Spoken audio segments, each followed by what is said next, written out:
Muy bien, y ya tenemos a Enrique Estel. Hola Enrique, ¿cómo te va? Muy buenas tardes, Luis, y toda la audiencia. Muy bien.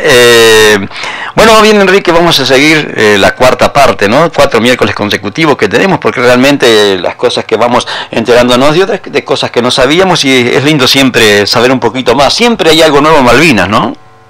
Sí, sobre todo que día a día van apareciendo novedades, noticias que van confirmando y consolidando y también ampliando el conocimiento de lo que tenemos, ¿no? Realmente es un tema apasionante, ¿no? Sí, la verdad que sí, es realmente apasionante. Han pasado ya 36 años, ¿no? Y 36 años. 36 años, y sin embargo, Malvinas, además de ser lo único que nos une, Malvinas, ¿no? La única causa, porque no hay otra, por más que nos quieran imponer ciertas fechas, no, porque esa desune más que la otra. El 2 de abril es algo que nos une a todos. Podemos ser enemigos de una manera u otra, pero el Malvinas es algo aparte, ¿no? Sí, tal cual, es la única causa que encolumna a toda la sociedad argentina. Nosotros tuvimos la gran oportunidad, Enrique, en el 82, si ese espíritu malvinero que habíamos recuperado los argentinos, con ese espíritu malvinero hubiéramos continuado a pesar de la derrota, hoy el país sería muy diferente, pero bueno, las cosas no se dan a veces, ¿no? No, pero hay que tener en cuenta que el pueblo argentino tiene una conducta pendular intachable.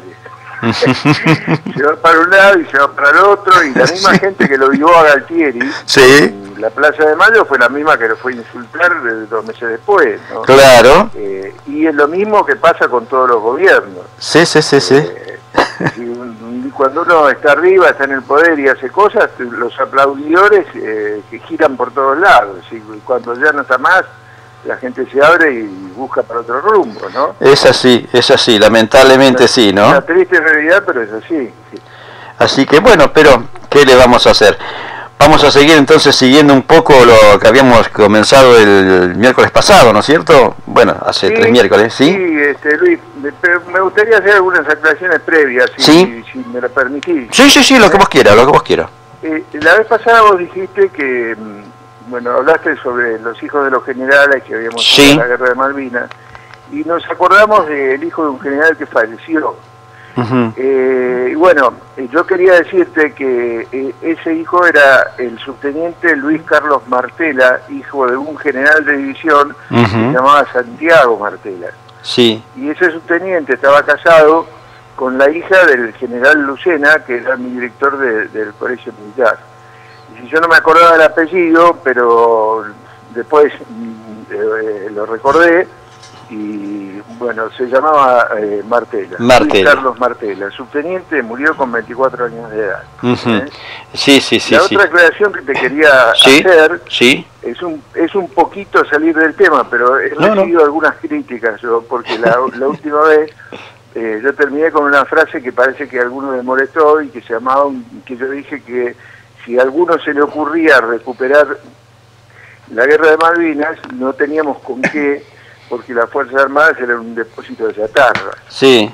Entonces, a mí me gustaría brevemente, ¿no es cierto?, recordar a la audiencia que no es una expresión que yo la digo, digamos, con mal ánimo, sino una expresión objetiva. Sí. Y voy a dar algunos fundamentos. Todos tienen un auto, por ejemplo. Sí. Bueno, en realidad yo no tengo, pero todos tienen. Y normalmente no tienen una antigüedad mayor a 2, 3, 4, 5 años. Sí. El submarino San Juan era del año 1982. Hoy un auto del año 1982 es un auto de colección. ¿Te puedo hacer una aclaración? Sí. Tengo un 12 en 1988. Bueno, está bien, sí. Es de colección. Pero es un auto... Fíjate si conseguís los repuestos. Sí, no, muy difícil.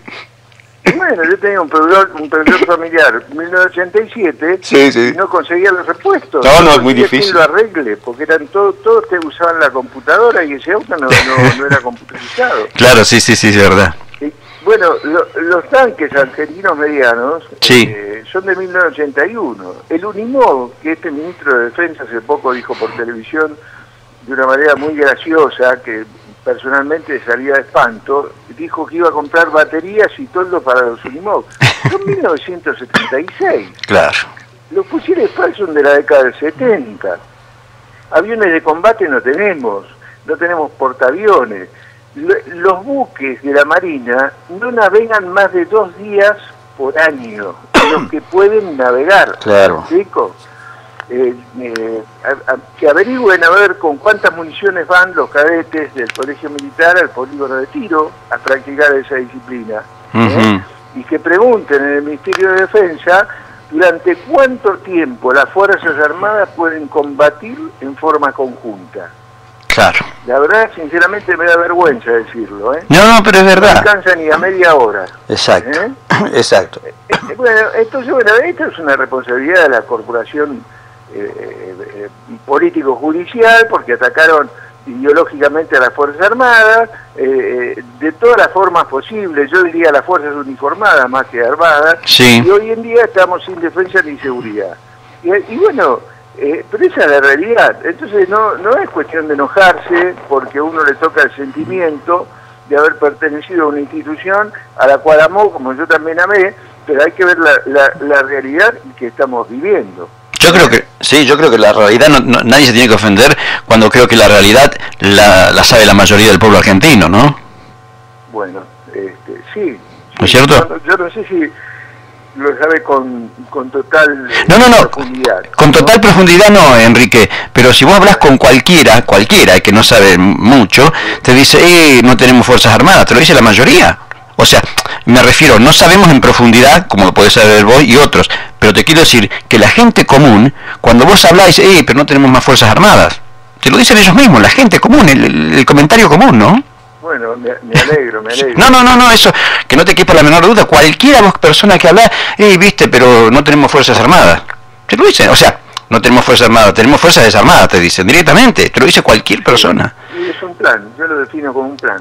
Hay gente que el plan verde, le digo, el plan azul, el plan blanco, como vos quieras. Sí, pero tenés toda la razón, que nadie se ofenda. Esto es muy breve, porque uno puede hablar muchísimas cosas más, pero yo simplemente quería hacer esa aclaración para que, digamos, por lo menos quede claro que no es una digamos, expresión sentimental fundada en lo que a cualquiera se le pueda ocurrir. Hay muchas razones de naturaleza científica que se pueden probar y que pueden acercarse a esa expresión que no le gusta a la gente escucharla, porque a la gente no le gusta saber la verdad, que es un depósito de chatarra. Sí. El submarino San Juan, ¿no? Sí, por supuesto.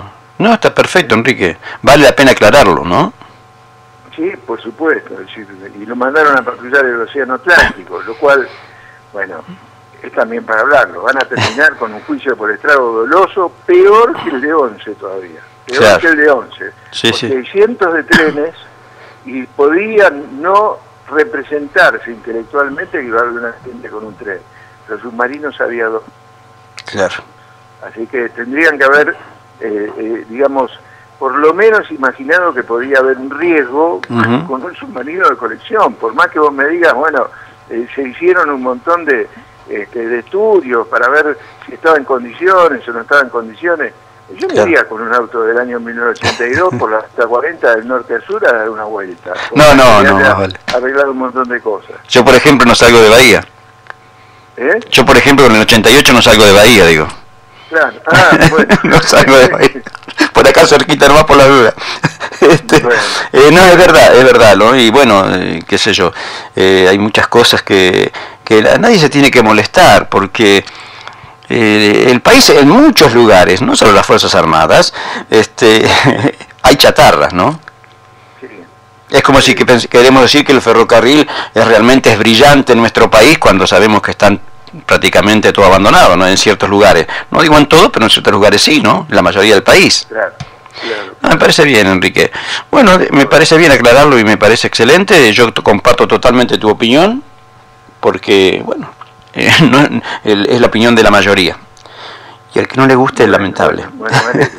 Bueno, Enrique. Sí, la vez pasada habíamos quedado en por qué no íbamos a recuperar Malvinas. Exacto, sí. Bueno, y dijimos, vos me preguntaste y yo te dije algunas razones, la evolución general de los isleños y la posición que ellos ocupan en el mundo, ¿no? Pero hay otros aspectos que yo no mencioné y que es muy importante tenerlos en cuenta. Sí. La situación geoestratégica militar y las pretensiones territoriales del Reino Unido de Gran Bretaña en la Antártida. Sí. Desde las Islas Malvinas se controla todo el tráfico que pasa al sur de África. Hoy, como sabemos, no es tan necesario estar mirando con unos binoculares. Es decir, la tecnología permite controlar el tráfico marítimo, que por cierto es el 70% del tráfico marítimo que llega a Europa. Sí. Entonces, la posición de tener una base en ese lugar, desde el punto de vista militar, es muy importante. La otra cuestión de las pretensiones de la Antártida, la posición de las Islas Malvinas en manos del Reino Unido le permite, por supuesto que todos sabemos que el Tratado del Antártico implica que siempre se difiere el tema de la soberanía cada vez que se vuelve a renovar y demás, pero le permite tener pretensiones prácticamente en todo el sector que reclama la Argentina y parte del sector que reclama la República de Chile, sí. ¿no? Entonces yo es decir, vuelvo a ratificar que no creo que las vayamos a recuperar en un plazo inmediato y bueno, y además de las razones anteriores que les di, que dije en este medio, que no tengo problema en repetirla, pero sí. Yo le agregaría estas otras dos que no las dije en su momento por una cuestión de tiempo. Sí, sí, por supuesto. Sí. Bueno. Adelante, Enrique. Sí, lo que también me gustaría expresar es lo siguiente. Hay un problema que no se sabe si realmente existe o no existe, está relacionado con el tema de las armas nucleares. Es decir, se celebró el Tratado de Tlatelolco, en el cual no se permitió que existan armas nucleares en América Latina. ¿Sí? Eso está clarito, es decir, no hay ninguna duda. De hecho, los ingleses manifiestan, expresan, dicen y certifican que ellos a las fragatas misilísticas que tenían misiles con cabeza nuclear hicieron un cambio de armamento en la isla de Ascensión y lo pusieron en cabeza de otros buques. Pero en realidad existe siempre la duda de que haya sido así. De hecho dicen que la fragata Sheffield tenía armamento nuclear y nosotros lo hundimos. Entonces puede llegar a haber algún problema el día de mañana si realmente los ingleses, que no son muy sinceros en sus comportamientos, hayan mentido y hayan llevado armamento nuclear y haya estado en esa fragata que nosotros hundimos, la fragata Sheffield. Sí. También yo quería expresar que desde el punto de vista legal, las armas racimo y las armas incendiarias, que sí. Todo el mundo critica y que inclusive sí. El padre Martínez Torres menciona en el libro que hicimos referencia la vez pasada, no eran armas que estaban prohibidas al año 1982. Las bombas incendiarias fueron prohibidas a partir del 83. Ajá. Y las otras armas racimo a partir del año 2008. Entonces es cierto que se usaron las bombas racimo en el 82 y yo no vi que se haya usado napalm, pero el padre Martínez Torres lo escribió en su libro y uno tiene que entender que es así, bueno, pero no estaban prohibidas en ninguno de los dos casos.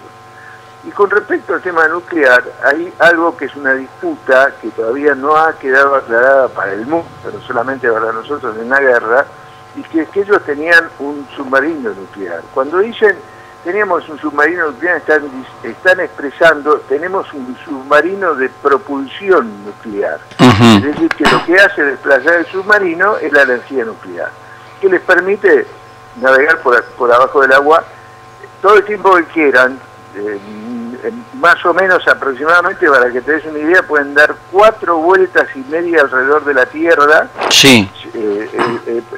Desde el punto de vista de la propulsión, pero necesitan subir a superficie para abastecerse, por un lado. La Tierra tiene 40.000 kilómetros, ¿no?, de perímetro. Y también la tripulación llega un momento en que el encierro, sin ver el cielo y estar despejado y tomar un poco de aire, entra en una situación relativa de crisis. Sí. Durante el año 82, cuando era la guerra, estaba a cargo de la Comisión Nacional de Energía Atómica un marino que todos conocemos que se llamaba Castro Madero. Y él presentó muchas notas porque tenían el submarino de propulsión nuclear. Ninguna de las notas, digamos que no esperaba que lo saquen de la zona, y el submarino siguió dando vueltas, y todos sabemos que uno de sus blancos fue el buque de General Belgrano. Sí, sí. Con esto yo lo que quería era aclarar el tema del armamento nuclear y de las bombas racimos incendiarias, que fue bastante criticado en su momento, pero uno también tiene que, más allá de que le guste o no le guste, tiene que ceñirse a la situación del momento en cuanto a las normas que regían. Por supuesto, Enrique, sí. Yo tenía entendido que que justamente las armas racimo, ¿no? Estaban prohibidas, se habían arrojado en Malvinas, pero ya estaban prohibidas antes. Pero bueno, ahora aclarado que fue después del 82, fue en el 83. Mirá, yo, por la duda de que surgiese una situación en ese sentido, me preparé acá un recorte del consejero legal del Comité Internacional de la Cruz Roja, que se llamaba Maresca. Y este hombre expresó, y te lo voy a leer textualmente: en términos estrictamente legales, durante el conflicto de Malvinas, ninguna de las armas, bomba racimo y bomba napalm, estaba totalmente prohibida por las leyes internacionales humanitarias. Su utilización estaba reglada por las pautas del IHS, que es International Humanitarian Law, Derecho Internacional Humanitario, que rigen la conducta durante las hostilidades. Ejemplo, distinción y proporcionalidad. El tratado que prohíbe el uso de las bombas racimo data del 2008 y entró en vigencia en el año 2010. Las reglas específicas sobre las bombas incendiarias concluyeron en 1980, pero las mismas entraron en vigencia en 1983. Sí, perfecto. ¿Está? Clarito. Para que no nos queden dudas. Exacto, ¿no? sí, perfecto. Por lo menos, en todo esto también hay un dilema moral, ¿no? Pero esa es otra historia. Otra historia, claro. Sí, por supuesto. Es igual que el tema del ataque al crucero General Belgrano. Es como el policía cuando está frente al ladrón. Le puede tirar al pie, le puede tirar al pecho o a la cabeza. Eso ya es una... Pero que le puede tirar y le puede tirar, le está apuntando y le está abriendo fuego. Sí. Lo mismo pasa en la guerra. Es decir, al crucero General Belgrano le podrían haber dicho que se retire, porque se pueden comunicar a través de las radios, y si no lo bombardeaban, o le podrían haber tirado cerca, porque hoy en día la precisión del armamento, de manera que se asusten y se vayan. Es decir, es como todo, lo mismo, las armas incendiarias o las racimo, y podrían no haberlas tirado. Claro. Pero lo importante es que tengamos conciencia de cuáles eran las normas que regían en ese momento. O sea, estaba dentro de las normas. Bueno, de la mano de esto hay algo que fue una fantasía, para mí, una fantasía, que es el famoso ataque al continente, porque muchos decían que iba a haber ataques a Córdoba, como Rivadavia, bueno, especialmente Córdoba, porque ahí estaba la fábrica militar de aviones y el cordón industrial de la provincia de Buenos Aires, que va por el lado de Santa Fe. Yo deseo expresar simplemente lo siguiente: después de lo que pasó en la Segunda Guerra Mundial, personalmente creo que a nadie se le ocurriría atacar el continente. Estamos hablando siempre en términos países occidentales con cultura occidental, ¿no? Porque cuando uno mira de Israel para la derecha las cosas son bastante distintas, ¿no? Sí. Pero es otra cultura, es otra forma de pensar. Desde el punto de vista del derecho internacional humanitario es absoluta y totalmente inviable, y atacar una zona ocupada por civiles es un literal crimen de guerra sin la más mínima de las dudas. Pero más allá de eso, en el año 82 nosotros teníamos ese tratado que se llamaba Interamericano de Asistencia Recíproca. Y si los ingleses hubiesen o se les hubiese ocurrido atacar el continente americano se hubiera aliado al lado nuestro, o por lo menos es lo que yo supongo. Sí, sí. Y entiendo que hubiésemos colocado a Estados Unidos en una situación tremendamente incómoda, no solamente de momento, sino también a futuro, en todos los órdenes, ¿no? En el diplomático, económico, financiero, social, porque era claro y notorio, y el mundo lo sabía, que le estaban ayudando al Reino Unido de Gran Bretaña.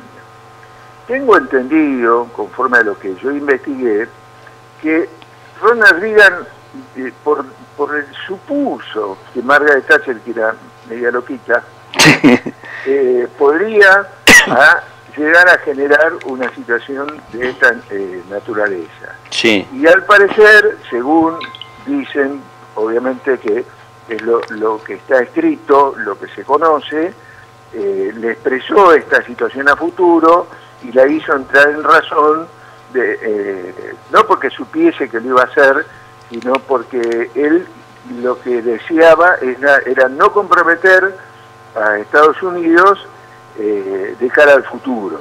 Y además le hizo ver que una situación de esa naturaleza podría desencadenar tranquilamente una tercera guerra mundial. Eso es lo que está escrito, lo que se dice, pero personalmente yo no he visto todavía ningún documento oficial al respecto. Claro, sí, perfecto. De acuerdo, Enrique, me parece excelente. Bueno. Perfecto. Bueno, y luego vamos, bueno, esas serían las operaciones especiales encubierta, ¿puede ser? Sí, cómo no.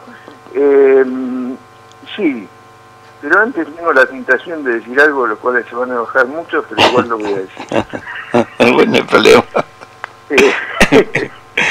El rol de la Fuerza Aérea. La Fuerza Aérea tuvo un rol espectacular. Sí. Realmente un rol brillante. Pero los que somos oficiales de Estado Mayor y hemos estudiado la historia militar y demás, sabemos que todas las batallas se definen en tierra. Claro. Cuando el hombre, el militar, pisa la capital del país enemigo, se acabó la guerra. Cuando los rusos y los americanos pisaron Berlín, se acabó la guerra. Cuando los ingleses pisaron Puerto Argentino, se acabó la guerra. Claro, sí. Entonces, algunos no lo dicen porque no quieren que la Fuerza Aérea se enoje, y yo quiero expresar que les tengo el más absoluto respeto y los quiero muchísimo y valoro de una manera muy sentida todo lo que hicieron, que fue espectacular. Pero me voy a ceñir, ¿no es cierto?, a lo que el propio brigadier Ernesto Horacio Crespo escribió sobre el tema de la Fuerza Aérea en el Atlántico Sur. Sí. Él escribió un memorándum secreto que se tituló Experiencias recogidas en las operaciones de la Fuerza Aérea Sur, porque él era el comandante de la Fuerza Aérea Sur, en el conflicto de Malvinas. Es un expediente que tiene 10 carillas y 16 anexos, y que también fue publicado en los medios públicos con posterioridad a la guerra. Y él escribió: a pesar del resultado obtenido, no está la Fuerza Aérea preparada para actuar en este tipo de teatros. Su equipamiento es ineficiente, su capacidad aérea para decidir un conflicto de características terrestres por sí misma es nula. Yo veo en esto, el memorándum es mucho más extenso, de hecho yo lo tengo traducido en el libro que te dije que voy a publicar. Yo entiendo en esto que el brigadier Crespo se dio cuenta que hubo una ausencia por parte de la Fuerza Aérea para detener el avance de las tropas terrestres de los ingleses sobre Puerto Argentino. ¿Me explico? Sí, sí, sí. Yo personalmente, con una sana digamos, claridad intelectual, pienso que también deberían haberlo hecho. Me parece encomiable la tarea de atacar los canales logísticos, que esto en parte lo hablamos la vez pasada, porque todos esos ataques a los barcos, uno a veces los ve de una manera, digamos, muy de cine, pero no, estaban perfectamente dirigidos, porque cuando uno ataca los barcos logísticos como el Atlantic Conveyor, ¿cierto?, le produce un daño alimenticio, por decirlo así, le corta el cordón umbilical y las tropas no pueden avanzar porque le falta combustible, le falta comida, le falta munición, le faltan helicópteros, pero no hay que descuidar la tropa de tierra, porque cuando el hombre fue caminando y pisó Puerto Argentino se acabó la guerra. O sea, es una crítica que yo la he escuchado varias veces en la Escuela Superior de Guerra. O sea, le faltó, en cierta manera le faltó un paraguas de protección a los soldados de tierra. No es que le faltó un paraguas de protección, hay una tendencia universal a que cada Fuerza Armada libre su propia guerra. Cada uno quiere hacer lo que le parece. Entonces vos tenías, por ejemplo, en la Segunda Guerra Mundial, a Hermann Göring, que él libraba su guerra con su fuerza aérea.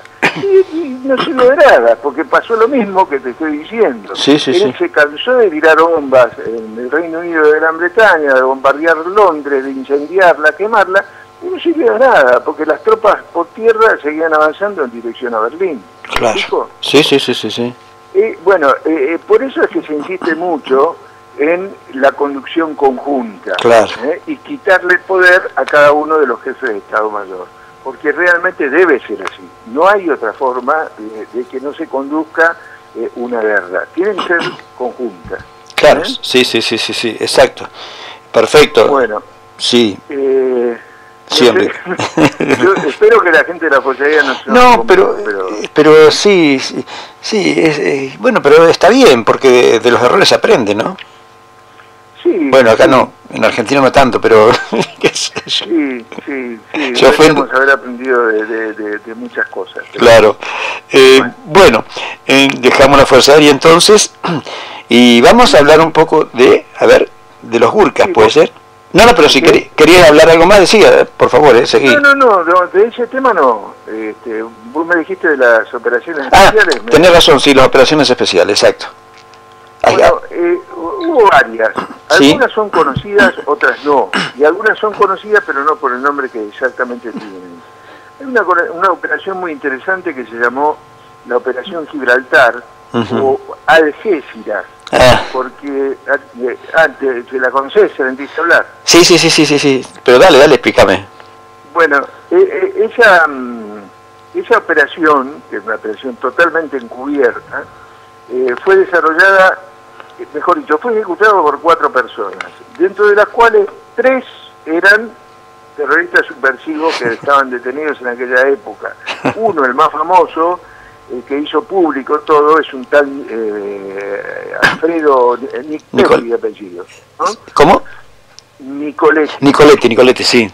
Sí, que era montonero. El que le había puesto una bomba a un buque por acá cerca.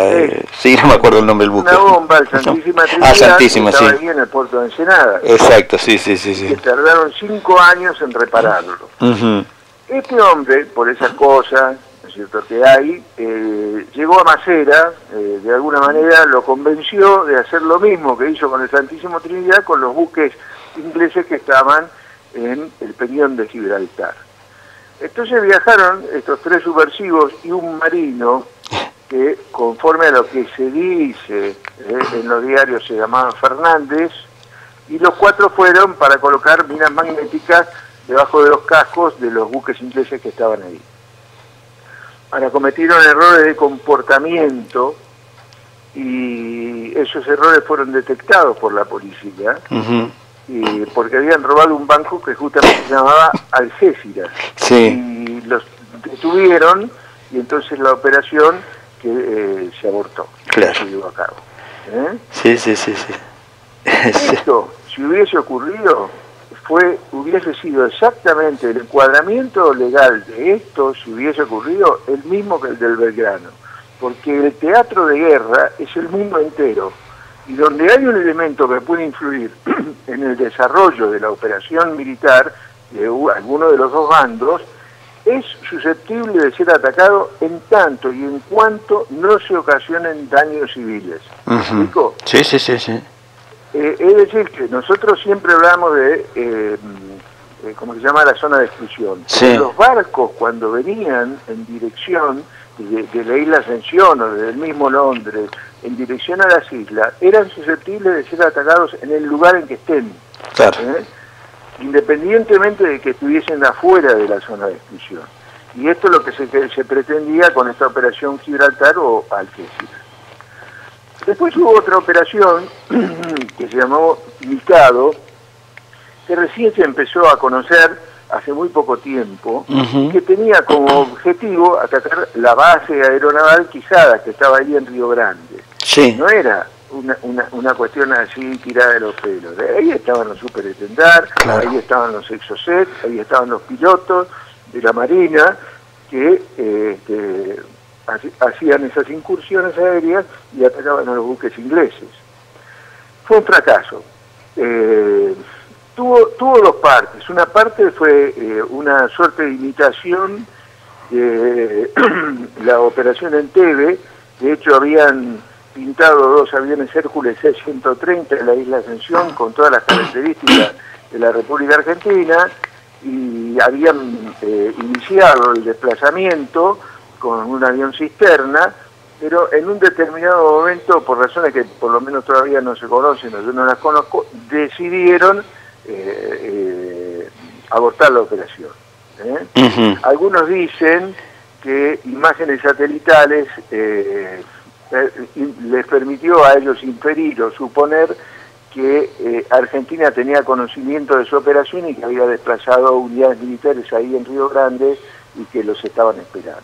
Bueno. Entonces ellos dijeron, bueno, no vamos a desistir de la operación, la vamos a hacer igual, pero de otra manera, apoyados en Chile con helicópteros, hicieron un primer relevamiento táctico topográfico que fue exitoso, y después cuando fueron a hacer el ataque, el helicóptero tuvo un problema y cayó en los límites de nuestra provincia de Tierra del Fuego, y tuvieron que prenderle fuego y después con una topadora taparlo, cosa que fue fotografiada por los pobladores del lugar y que hoy se puede ver inclusive en las imágenes. Sí. Después con posterioridad hubo inclusive comunicaciones muy escuetas entre algunos argentinos y los que participaron en esa operación, y hubo respuestas. Hay otra operación que se llama Camp Cos, que realmente es algo espectacular, si es que realmente ocurrió. No existen constancias, pero sí algunas fotos y algunas sugerencias que fueron publicadas en un sitio que se llama NATO ARTS. Sí. Esta operación Camp Cons aparentemente fue, digo aparentemente porque no hay todavía una constancia cierta, ¿no? Conjuntamente con los soviéticos para interferir los satélites de Estados Unidos y las comunicaciones que tenían las fuerzas de los ingleses. Entonces, yo en mi libro inclusive pongo las imágenes que rescato a través de internet, y al parecer hubo un acuerdo con Leonid Brezhnev, que estaba en ese momento, con Galtieri.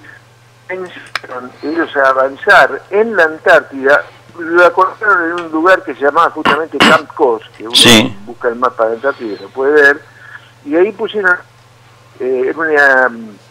una estación. ¿Hola? Sí, por favor, no pensé que se había cortado. Sí, adelante. Era una estación abandonada, en desuso, y entonces sobre la base de estas ruinas ellos montaron esta operación, que tenía unas antenas muy grandes, pero, según dicen, estaban manejando material nuclear, y ese material nuclear intoxicó a los que estaban ahí, que eran alrededor de 40 personas, unos cuantos, y entonces se decidió abortar la operación y destruir todos los materiales. Así que, bueno, me parece interesante mencionarlo. Sí, no, por supuesto. Es la operación Black Book, que no es otra cosa más que el ataque al aeropuerto de Puerto Argentino, que ellos se iban desplazando con latitudes y longitudes, iban siempre en diagonal, de manera que cuando tirasen las bombas alguna pegase, pero como todos sabemos no tuvieron ningún tipo de éxito, y la pista siguió funcionando hasta el día 13 de junio del 82, en que despegó el último Hércules C-130, que lo llamaban el Pato, y en el cual viajó un gran Nicolás Casanseu y su camarógrafo. Sí. ¿Por qué fue así? Y bueno, porque ellos también se manejaban con imágenes satelitales, y cada vez que tiraban las bombas no afectaban, no impactaban en el terreno de la pista, pero el regimiento de Mohamed Ali Zein el-Din, que estaban en las inmediaciones, cuando terminaban los bombardeos, iban y desperdigaban tierra en círculos arriba de la pista. Entonces las imágenes militares les hacía creer a los ingleses que habían acertado en sus lanzamientos. Sí, ¿no? Sí. O sea... Y bueno, esas son básicamente, ¿no? Sí. Qué interesante todo, ¿no?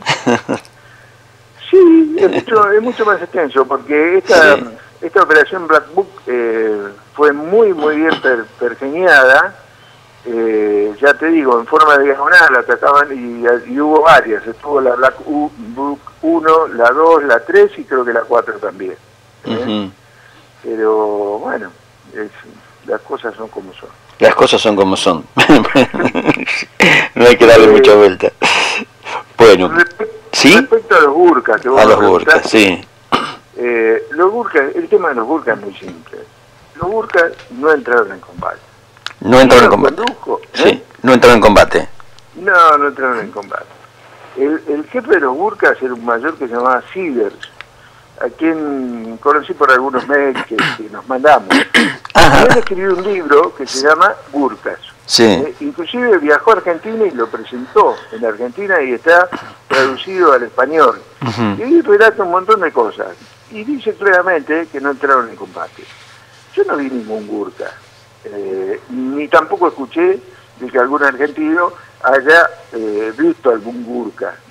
Siempre estuvieron, según lo que dice el libro, inclusive también Siders se escribió un artículo para una revista que se llama El Pulso, de acá de Tucumán. Estuvieron atrás de los ingleses cuando atacaban, una especie de reserva, y nunca entraron en combate. Lo que ocurre es que a mí la palabra burka me hace recordar a la famosa, ¿cómo se llama? La rosa. Es decir, generaba todo una situación psicológica desgastante en las tropas argentinas, que afectaba su moral de combate, y entonces empezaron a decir de los burkas degolladores con sus cuchillos y todas esas cosas, pero la realidad es esa, nunca entraron en combate, no demos más vueltas sobre ese tema. O sea, no entraron en combate los burkas. Bueno, ya tenemos. Y en cuanto a la alimentación, ¿qué tanto se habló? La alimentación es muy simple, Sema. En parte lo hablamos, y hace un rato también hice la misma referencia. Es verdad. Te doy plena seguridad de que comida en las islas no faltó. Pero lo que hay que entender son dos cosas. Primero, que era una guerra, y segundo, que los ingleses hicieron lo mismo que hicimos nosotros. Yo recién te dije que la Fuerza Aérea atacó los canales logísticos, los buques logísticos, como el Atlantic Conveyor. Bueno, ellos también hacían lo mismo con nosotros, y nos atacaban nuestras avenidas de abastecimiento, la avenida principal de abastecimiento y la avenida secundaria de abastecimiento. La principal era una que los alimentos estaban concentrados en Puerto Argentino. Sí.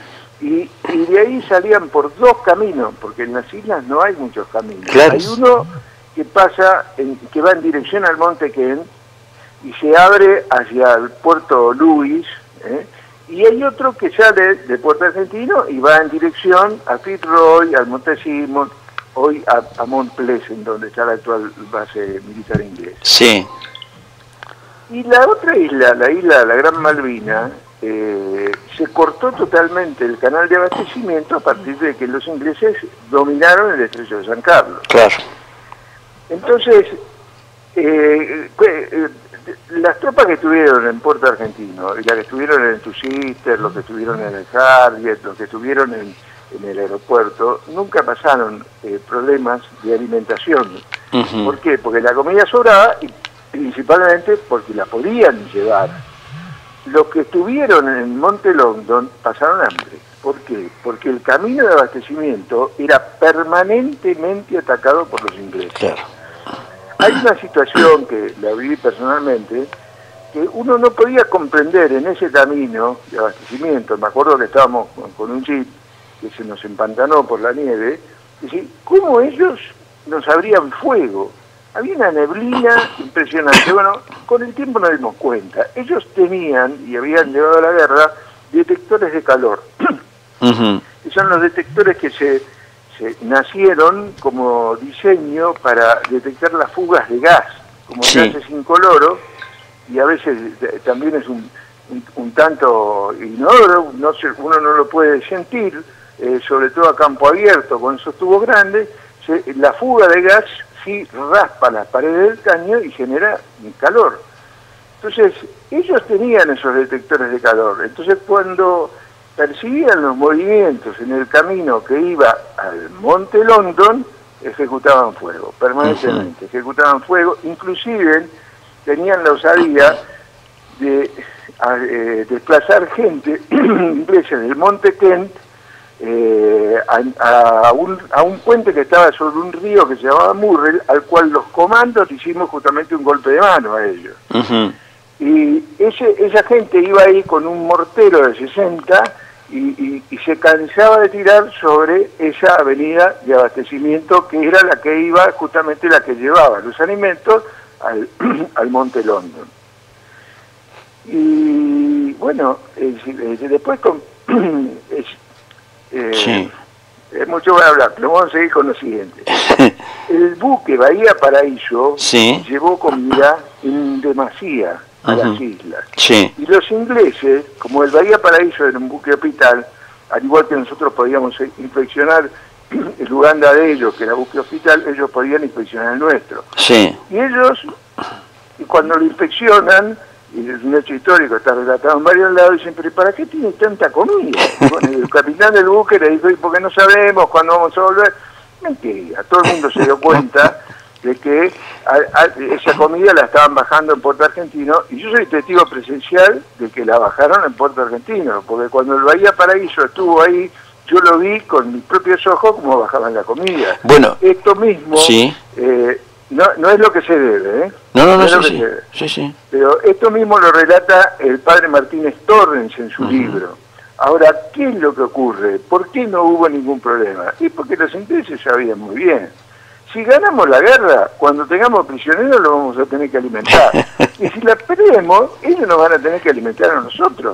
Enrique, sí, te explico, te explica muy bien. ¿Qué te iba a decir? Yo le hice una nota al general Menéndez en una oportunidad en San Andrés de Giles, y él nos comentaba que hubieron 2 buques que no deberían haber venido, con alimentos que ellos los bajaron, y estuvieron a punto, la Cruz Roja, de por allí, de encontrarlos, y bueno, el segundo buque hicieron una maniobra para que, según Menéndez dijo, los llevé para otro lado mientras otros bajaban, dice.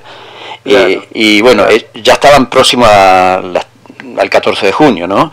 Porque claro. Yo le preguntaba por qué tanto alimento ahí, bueno, y es lo que me explicó el general en ese momento, ¿no es cierto? Que así está, justamente 2 barcos que no debería, pero bueno.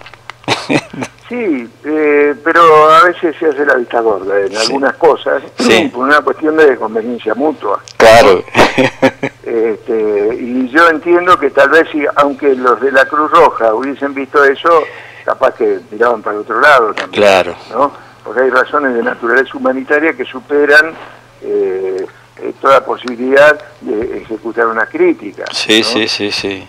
Entonces, bueno, y con posterioridad a la guerra, este es un hecho también muy interesante, sí. El general Gerardo Núñez, que era bastante allegado a mi padre, sí. Y era el logístico en ese momento, invitó a la gente de una revista que se llamaba La Semana, tal vez... sí, cómo no. Bueno, y esa gente estuvo en el comando logístico, no solamente probando las raciones de combate que se usaron en Malvinas, sino que armaron un container y recrearon en el container las condiciones climáticas de las Islas Malvinas. Les pusieron una carpa, les pusieron una bolsa de dormir, y ellos estuvieron artificialmente pasando unos días dentro de ese container y comiendo las raciones que se usaban en Malvinas. Y se fueron plenamente satisfechos de haber tenido esa experiencia.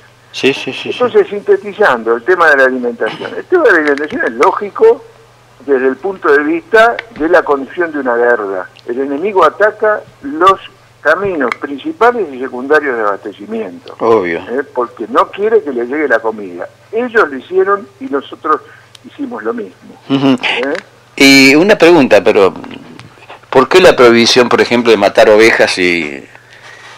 si vos tenés hambre, ¿por qué no podés matar una oveja en ese momento que no se le permitía? Aunque igual lo hicieron, por supuesto.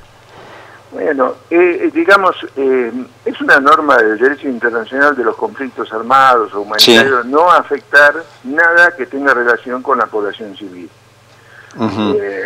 Pero...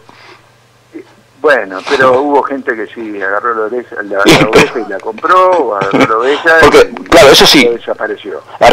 Lo que yo tengo entendido, porque una vez también con de intendencia, creo que las notas que uno hace, ¿no? Ellos trajeron todo lo que se había pagado por justamente algunas ovejas muertas, ¿no? Le pagaron todo, los argentinos pagaron. En ese sentido no se pueden quejar los ingleses. Quisieron quejarse, pero no pudieron. Es muy probable que se haya ocurrido porque... pues yo te dije a vos que nosotros, por ejemplo, después que atacaron la compañía de policía militar 181, la compañía de comando se ubicó en distintos lugares de la ciudad. Esos lugares eran casas deshabitadas y pagaban por esas casas como alquiler, una cosa que a mí no me entró en la cabeza, pero le pagaban el alquiler a los isleños. Y después para cerrar el tema de la alimentación, te deseo expresar lo siguiente. Con posterioridad a la guerra hubo varias reuniones y durante la guerra también, y como te dije anteriormente, mi padre era el general de sanidad, así que él conocía el estado de salud de la gente y debía recibirlos en el continente. Yo tengo papeles escritos a mano levantada de mi padre de las reuniones de generales, en donde él da nombres y apellidos de las personas desnutridas que vinieron de la isla Gran Malvina y a qué regimiento pertenecían. Es decir, nadie está negando que hubo desnutridos. No, por supuesto. Nadie está negando que hubo lugares donde no llegó la comida, pero hay que tratar de verlo, hacer un esfuerzo por entender que estábamos en una guerra, que el enemigo nos atacaba, nosotros los atacábamos a ellos. Por supuesto. Y que atacar un camino de abastecimiento es algo, como decir, de manual. Militar. No, la verdad que sí. Por ahí se hablan de los desnutridos y no nos olvidemos que en Argentina, un país muy rico, muere mucha gente desnutrida, ¿no? Hay mucha gente desnutrida, hubo y sigue habiendo, ¿no? Y no estamos en guerra. Lo importante es entender que la desnutrición en la guerra de Malvinas no fue por una cuestión intencional, de que yo me quedo con la comida y no te la doy porque vos sos soldado y yo soy suboficial. Lógico. Sino que por una razón de naturaleza táctica. No hay que cambiar el orden de las cosas. Exacto, Enrique. Bueno, Enrique, ¿cómo se nos va el tiempo, ¿Se fue la hora ya? Sí, va la hora, será posible. Y nos queda, yo tengo otros temas para seguir. Bueno, si vos no tenés problemas, vamos por la quinta, el próximo miércoles. Yo no tengo problema, con muchísimo gusto. Ya sabés que yo te dije que esto me apasiona y con mucho gusto lo hago. Tenemos que hablar del informe Rattenbach, ¿sí? Sí. Bueno, después todo lo que pasó en Malvinas, ¿no? La posguerra, que ahí se vieron muchas cosas, desgraciadamente. Bueno, es para hablarlo, para charlarlo, ¿no es cierto? Y otras cosas como también hubo civiles en la guerra, ¿no? Claro, que muchas veces, claro, y bueno, no hay que olvidarse de ellos. Sí, sí, exacto. Otra cosa muy importante fue la comunicación, ¿no es cierto? Los medios de comunicaciones. No, en sí las Fuerzas Armadas, la gente que estaba en la parte de comunicación, todo eso debe ser también importante, calculo yo, ¿no es cierto? Sí, es muy importante. Sobre todo hay que destacar la disciplina del secreto, cosa que en algunos casos no se dio, ¿no? Pero sí, claro que sí. Sí. Yo te la explico inextenso. Bueno, y pero también... Yo era comunicante y, claro. y no llamé al continente ni por casualidad. Claro, está perfecto. También tenemos, bueno, los medios... Hay que ver cómo se comportaron, si bien mal, no sé, eso vos también sabrás qué decirnos. Y también el tema, que lo más triste, ¿no? La desmalvinización, que venimos hace tantos años, y yo creo, no sé, quizás no sea así, pero opino que sigue cada vez más o igual, ¿no es cierto?, de un lado y de otro. Y después hay un problema, que no sé si hubo un reconocimiento ahora, creo que sí, el tema de los movilizados. Sí, yo te doy mi opinión acerca de los movilizados. Sí, sí. Con mucho gusto te la doy. Dale, dame una opinión y el resto lo dejamos para la próxima. Y los movilizados lo hacemos ahora, ¿sí? Bueno, cómo no. Que hubo gente movilizada, sí la hubo. Sí. Pero hay que hacer ciertas distinciones. ¿Cuáles son las distinciones?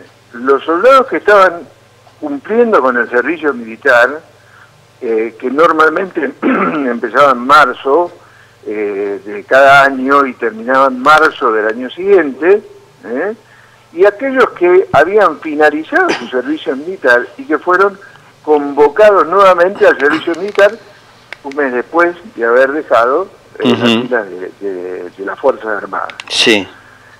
Hecha esta distinción, es lógico entender y suponer que aquellos que ya habían finalizado con su servicio militar habían reencauzado su vida y estaban trabajando, estudiando, estaban haciendo otras cosas. Sí. Entonces estas personas pretenden un resarcimiento económico. Yo eso lo puedo entender, ¿no? Por supuesto que diferenciado de los veteranos de la Guerra de Malvinas. Lógico. Porque a mí los tiros me pasaron por arriba de la cabeza. Sí, sí, sí. Los tiros que nos pasaban por arriba de la cabeza no distinguían entre oficial, suboficial, soldado, civil. No, si estábamos ahí, corrimos riesgo de muerte. A mí me dieron por muerto y me rezaron una misa, Fíjate lo que te digo. De hecho te lo voy a contar la vez que viene. La próxima vez, bueno, vamos ya a la misa. Dale. Bueno, entonces yo entiendo que los movilizados, porque dejaron el servicio militar y fueron convocados nuevamente, puedan pretender algún tipo de compensación económica, pero no todos los que estaban en calidad de soldados en ese momento. Sí, sí, sí, sí. Y ese tipo de compensación económica no puede ser igual al de veterano de guerra. Claro. Pero aquí también cabe distinguir que todo el país estaba movilizado. Obvio, sí. Entonces, si se generaliza esta situación, hay que pagarle una compensación al país entero.